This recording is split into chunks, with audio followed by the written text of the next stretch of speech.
Hello, I'm Malcolm.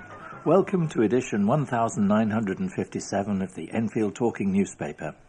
With me on the reading team for Thursday the 12th of June 2014 are Elizabeth, Katherin and Audrey, with Robin on the controls. And the items we'll be reading are the copyright of our local newspapers, the Enfield Gazette and Advertiser and the Enfield Independent.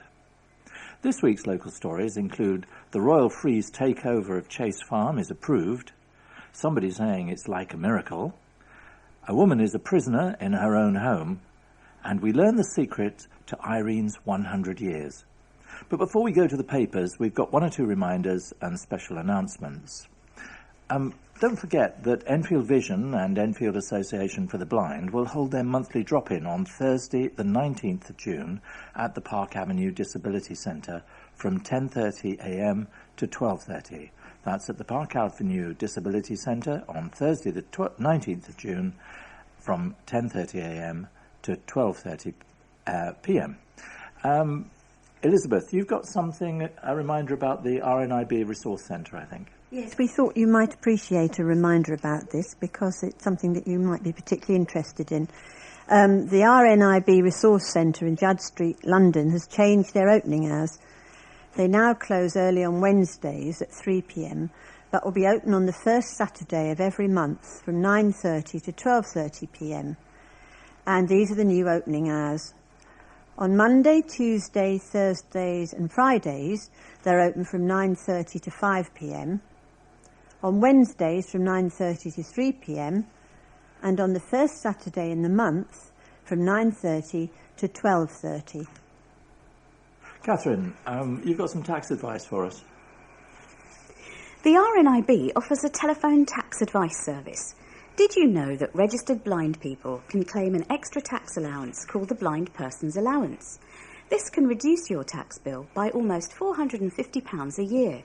If your income is too low to pay tax, you can transfer the allowance to your husband or wife. There is also a tax allowance for married couples if one of you is aged over 79.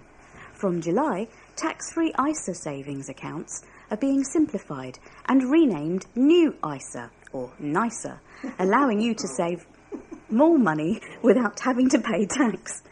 Call the RNIB's Tax Advice Service for more information on 0845 330 4897.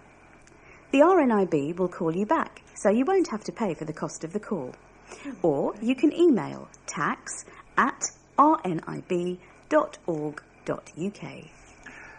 Okay, now the AGM is coming up on the Monday after this recording. If you're listening to this on cassette, it'll probably come a bit too late, but if you're listening to it online, this might be useful. Audrey. Right, thank you, Malcolm. Our annual general meeting provides a chance for our volunteers and listeners to meet. It will take place on Monday, the 16th of June, at the Park Avenue Disability Centre, 65C Park Avenue, Bush Hill Park, and begins at 7:30 prompt. Please do come along if you can. Travel costs can be reimbursed, and we do welcome meeting you all. Okay, you know what I'm going to say now.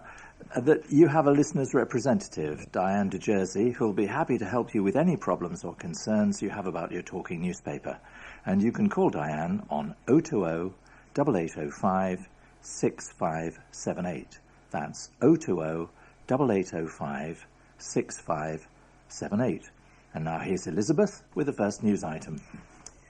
The Royal Free is set to take over Chase Farm Hospital after its Trusts Board and Council of Governors gave the go-ahead to final plans for the acquisition last week. It's still subject to approval by Jeremy Hunt, the Secretary of State for Health, but that's expected to be given later this month. That means that from July the 1st, Chase Farm in the Ridgeway, Enfield, will be part of the Royal Free London NHS Foundation Trust, along with Barnet Hospital. Monitor, the health service regulator, approved the proposed takeover last week after carrying out a 4-month assessment of the business case. Royal Free Chief Executive David Sloman said, "I'm delighted that the Board and Council of Governors have approved the acquisition. We're now entering a new, exciting stage in the history of the Royal Free.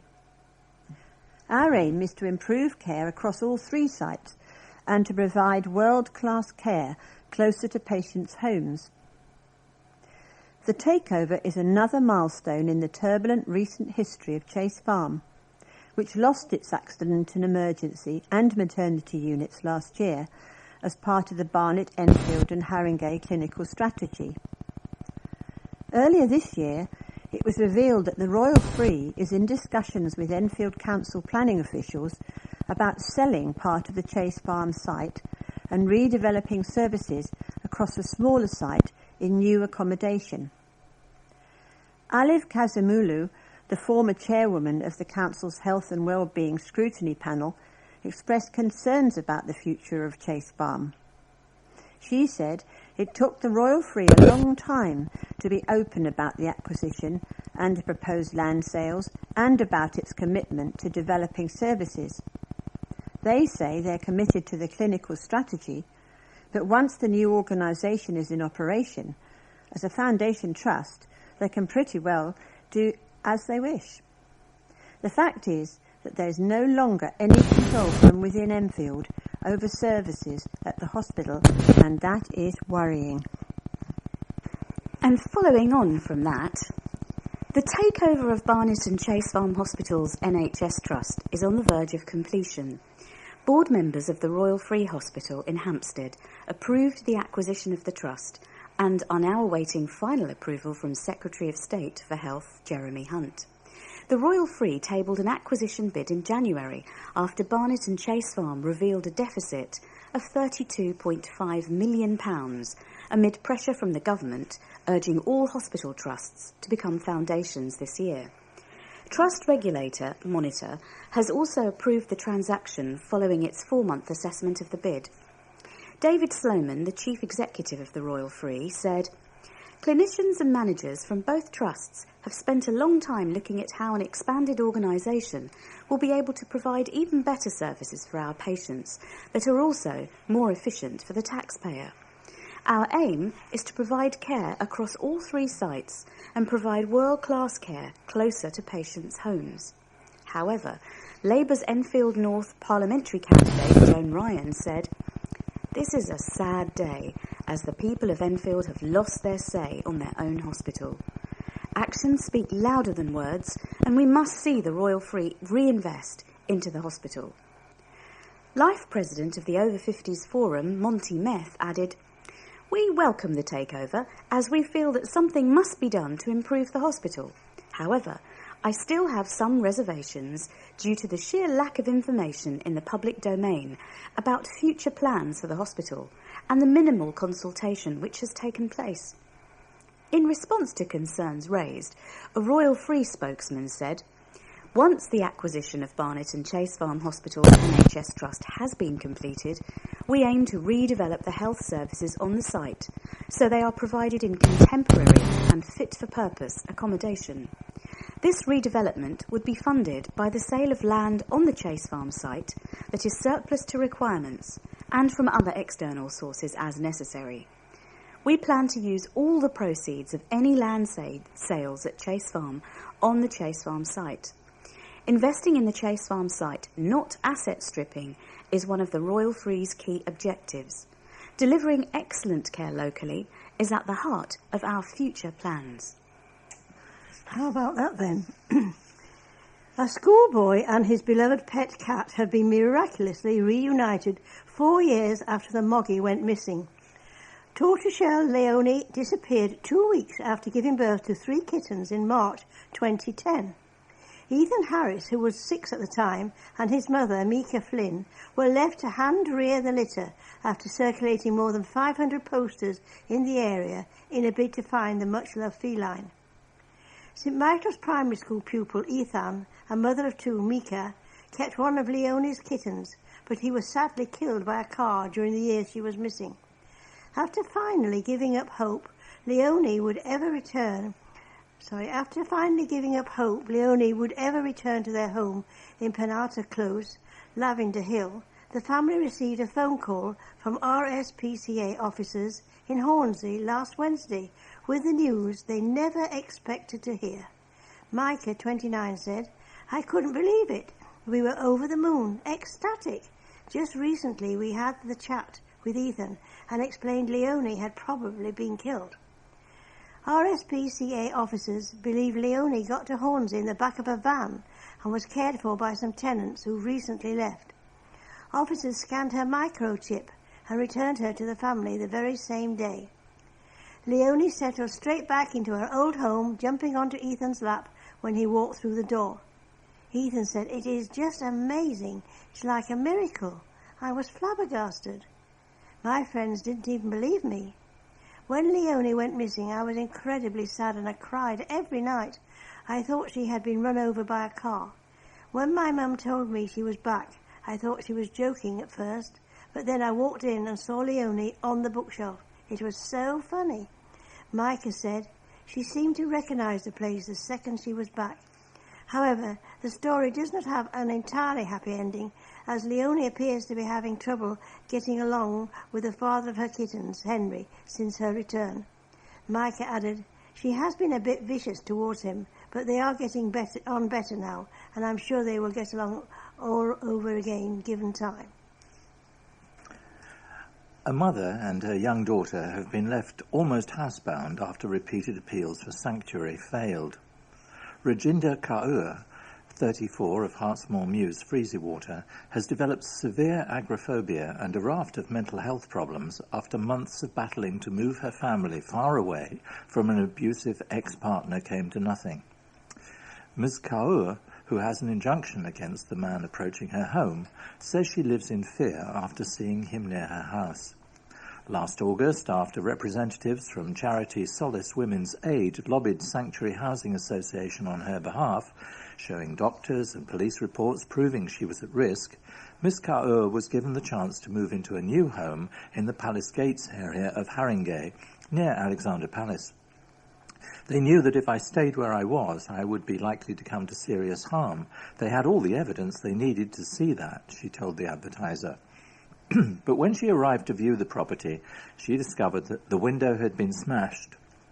Although Sanctuary replaced the window, when Ms. Kaur tried to move in, she found another brick had been lobbed into the house. Fearing the property was a known target for vandals, she refused to allow her teenage son and 3-year-old daughter to live there. So, for the past 10 months, the family have been stranded in their Freezywater home. In May, Sanctuary told Ms. Kaur that not only is there no property for her to move to, but also she's been downgraded from the most pressing emergency housing category after her first injunction expired, leaving her on the bottom of the housing heap. Ms. Kaur, who has now obtained a fresh injunction, said, "I'm concerned about my children. This is so tough for them, but I have to keep going with this fight. I have to get us somewhere safe to live." A spokesman for Sanctuary said, "We're aware that Ms. Kaur would like to move, and in the past she's made it clear she would prefer to stay in her current home until a property which meets her needs became available." Last week, she contacted our team to update us on her situation, and we're working with her to find a suitable property as quickly as possible. Afternoon naps could be the real elixir of life, according to the daughter of the borough's latest centenarian. Irene Gilbert, who was born in Hackney on June 4th, 1914, celebrated her 100th birthday last Wednesday at Springview Care Home in Crescent Road, Enfield, surrounded by relatives, including 5 of her 9 great-grandchildren. Irene left East London with her family when she was a child and moved north out into the leafy suburbia of Enfield, where she settled down and brought up her own children after meeting her husband John in 1938. And even when she was raising her 2 children, Elaine and Howard, Irene always made sure to sneak in a catnap during the day, a habit her daughter is convinced is the secret to her healthy longevity. After John passed away in 1971, the former bank clerk and dinner lady moved briefly to Cuffley before returning to Enfield, where she lived independently in her own flat well into her 90s, moving into Springview when she was 93. Along with the balloons and cake heralding her century, Her daughter added that Irene was thrilled with a telegram from the Queen, which was the icing on the cake of all the celebrations. She kept telling the residents, "I'm having a party, you know." And the staff at Springview were fantastic with what they did for us, Elaine told the Advertiser. They put on a lovely spread. She absolutely loves it here. She loves her room, gets on well with the staff, and loves socialising with the other residents. So happy birthday, Irene. A woman who tricked her way into the homes of two elderly men in a sheltered housing scheme has been jailed for stealing from them. Fortunata Paszkowska, 30, of Berry Street, Edmonton, was sentenced to a total of 5 years behind bars at Snaresbrook Crown Court on Thursday last week after pleading guilty on May the 22nd to 2 counts of burglary. Accomplice Deborah Arthur, 43, of no fixed address, was jailed for 3.5 years after admitting 1 count of burglary. Paszkowska and Arthur used the intercom to enter the sheltered housing scheme in Stamford Hill, North London, at about 8 p.m. on January the 26th.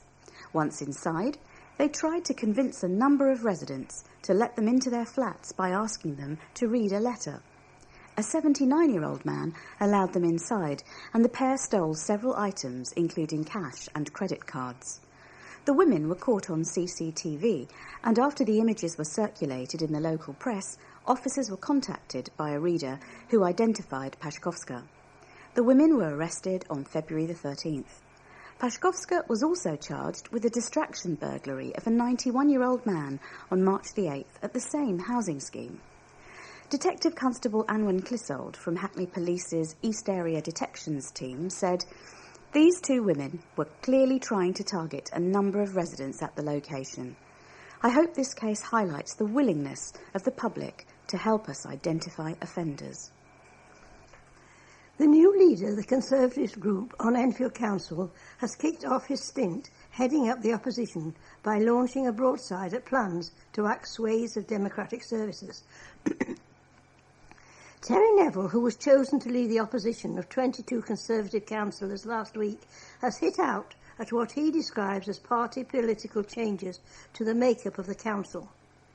In a report from James Rolfe, the Director of Finance, Resources and Customer Services, due to be presented and voted on at the full council meeting tonight, officers have recommended a raft of cost-saving measures which will see individual scrutiny committees scrapped in favour of a single overarching overview and scrutiny committee, which would have specific work streams to examine crime and disorder and health and well-being. In addition to the bonfire of the committees, the proposals involve getting rid of area forums and replacing them with meetings organised by ward councillors without involvement from council officers.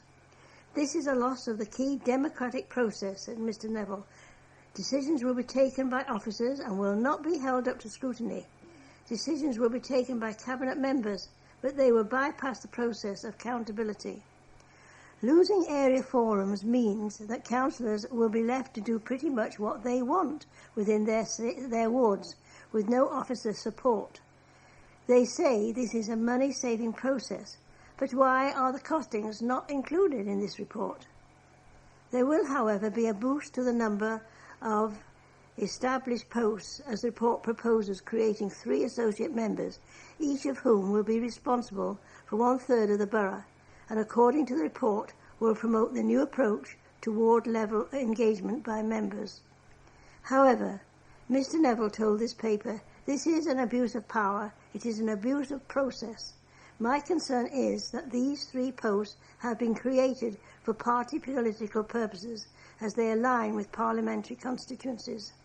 However, Achilleas Georgiou, Deputy Leader of the Council, said that the 3 areas were not the same as the parliamentary constituencies. "We were mindful that they have to relate to the major planning area partnerships in the borough," he added.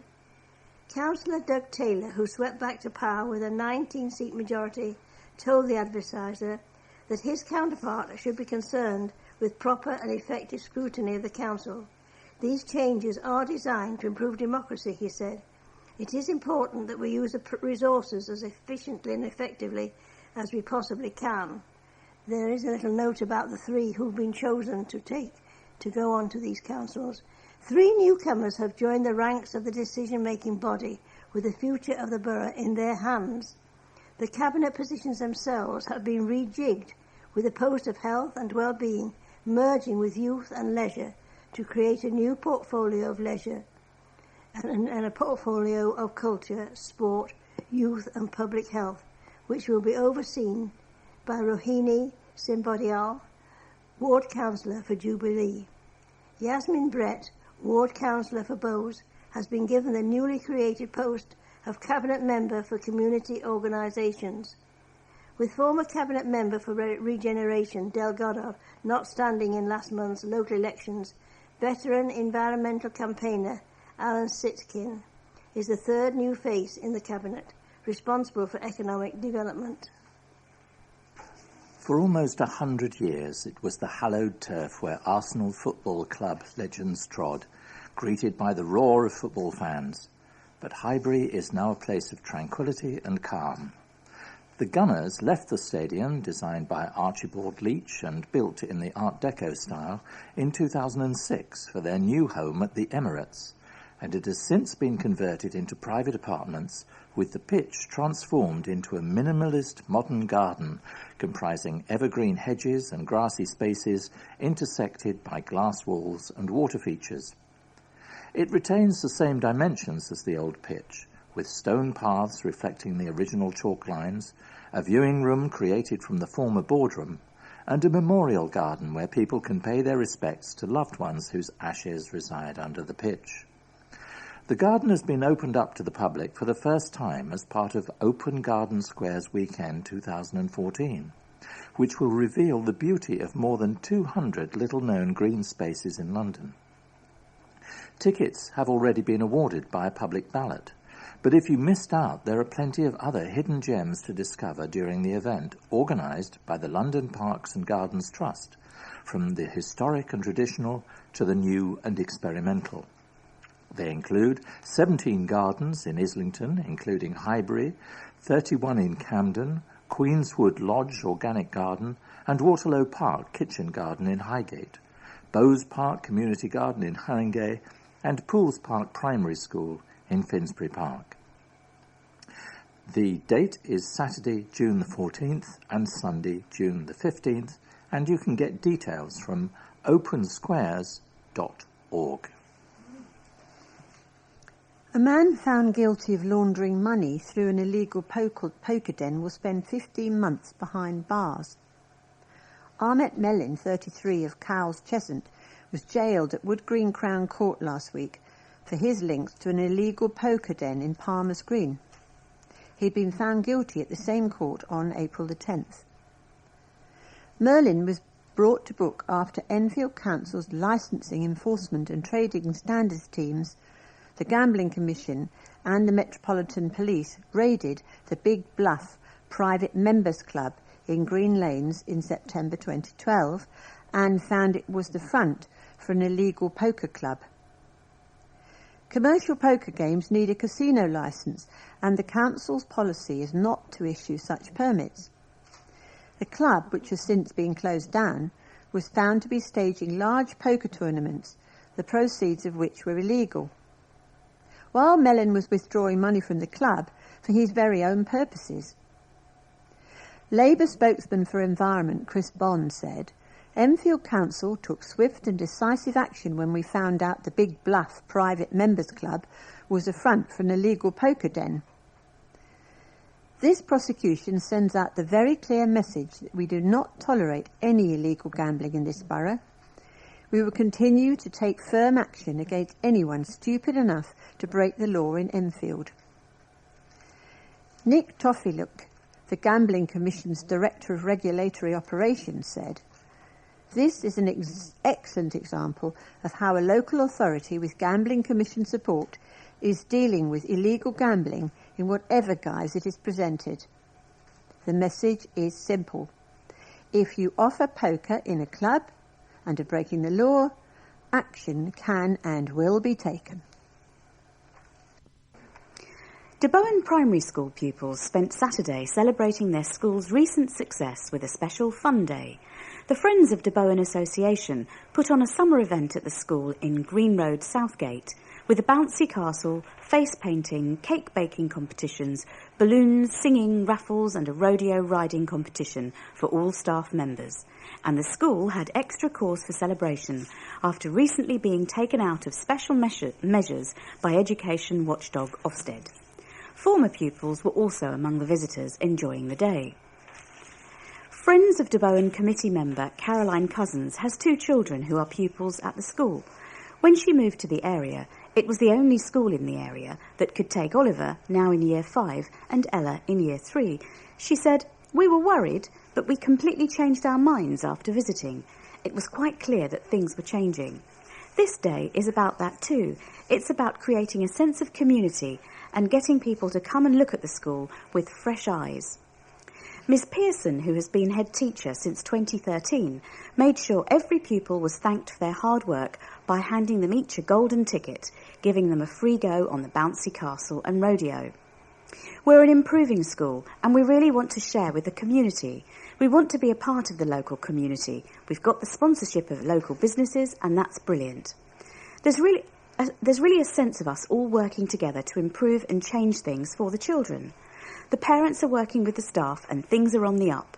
There's only one way to go and that's to outstanding. Katherin Chandler-Board, whose son Samuel is aged 8, said the head teacher had made a display of a bus travelling uphill to a bus stop called Outstanding. She said, "The children are just so motivated now. My son always talks about that bus stop." The gardens of a historic property have been given a certificate of excellence from an internet review site. Middleton House Gardens in Bulls Cross, Enfield, were given the award from TripAdvisor for consistently scoring top ratings from travellers and visitors to the site. John Carney, Senior Parklands Manager at Lee Valley Regional Park Authority, said, "There is no greater seal of approval than being recognised by our customers. The accolade is a remarkable vote of confidence to our business and to our continued commitment to excellence. Our visitors can be assured they will experience a friendly welcome, high standards and value for money." This award demonstrates how well head gardener Andrew Turvey and his team have done in providing such an outstanding experience for our customers. And so, as we've come to the end of side 1, please stop your machine, take out the cassette, turn it over and start side 2.